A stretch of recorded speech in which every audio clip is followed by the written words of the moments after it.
আজকে আমি রুই মাছের ঝোল করবো, বেশ অনেকটা মাছ তো, তার জন্য কড়াও বসেছি বড়, তেল অনেকটা দিয়েছি, সর্ষের তেল, তেল গরম হয়ে গেছে। এবার আমি মাছগুলো দিয়ে দেবো। নুন হলে দিতে রেখে দিয়েছি, একটু প্রচুর তেলে মাছ দিচ্ছি, এরকম মাছ থাকে গেছে তো অনেক শুনছি, আর মাছের চামড়াগুলো থাকতে থাকে। আমি সবগুলো মাছ ভেজে নেবো এরকম করে। মাছগুলো আমার ভাজা হয়ে গেছে, সবই একসাথে লাল লাল করে ভেজে নেব।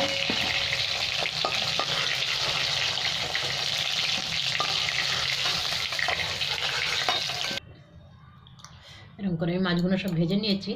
এবার এই মাছ ভাজার তেলে আমি আলুগুলো সব ভেজে নেব।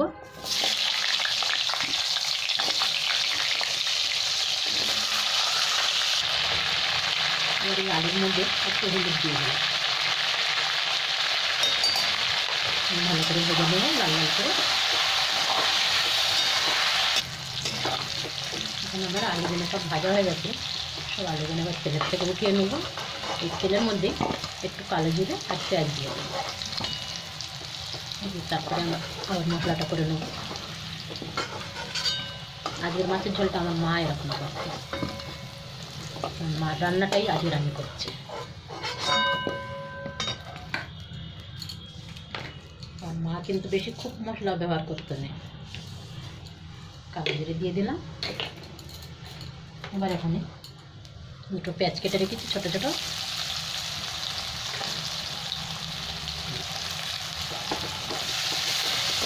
পেঁয়াজটা একটু লাল লাল করে ভেজে নেব। এবার এখানে আমি একটু বাটা মশলা দিয়ে দিচ্ছি। এটা হচ্ছে জিরে, আদা আর শুকনো লঙ্কা বেটে রেখেছি, এটা দিয়ে দিলাম। তারপরে আমার বাটা মশলা তরকারি যাচ্ছে, মারা শিলে খুব বেটে যাচ্ছে, বেটে তরকারি যাচ্ছে। এখানে ধনে বাড়ছে না, ধনেটা আমাদের বাড়িতে আমরা কমই খেত, আমার বাড়িতে না ধনে পাতা আর না ধনে পাউডার, এই জন্য শুকনো মশলাটাই বেশি করছে। লঙ্কা বাটা, জিরে বাটা, আদা বাটা এগুলোই করতে বেশি, কাঁচা লঙ্কা বাটা। এবার আমি এই টমেটোটা ঘষে রেখেছি, এটা দিয়ে দিলাম।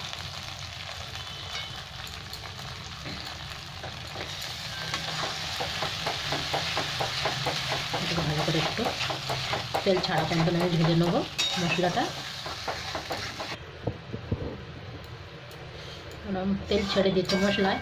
এবার আমি ভাজা আলুটা দিয়ে দেবো, আমি ভেজে রেখেছিলাম আলুটা দিয়ে দিলাম। সাইডে আমি জলও গরম করছি, গরম জলটাই দিয়ে দেবো। ঠান্ডা জলটা দিলেই তো একদম ফুটে যাবে, এই গরম জলটা ব্যবহার করলে তাড়াতাড়ি ফুটেও যাবে আর ভালোও হয়।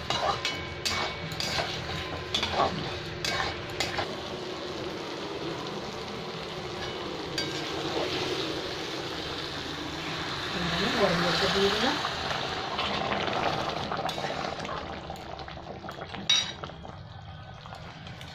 এখানে আমার আলু সেদ্ধ হয়ে গেছে, এবার এই মাছগুলো সব উঠিয়ে দিলাম।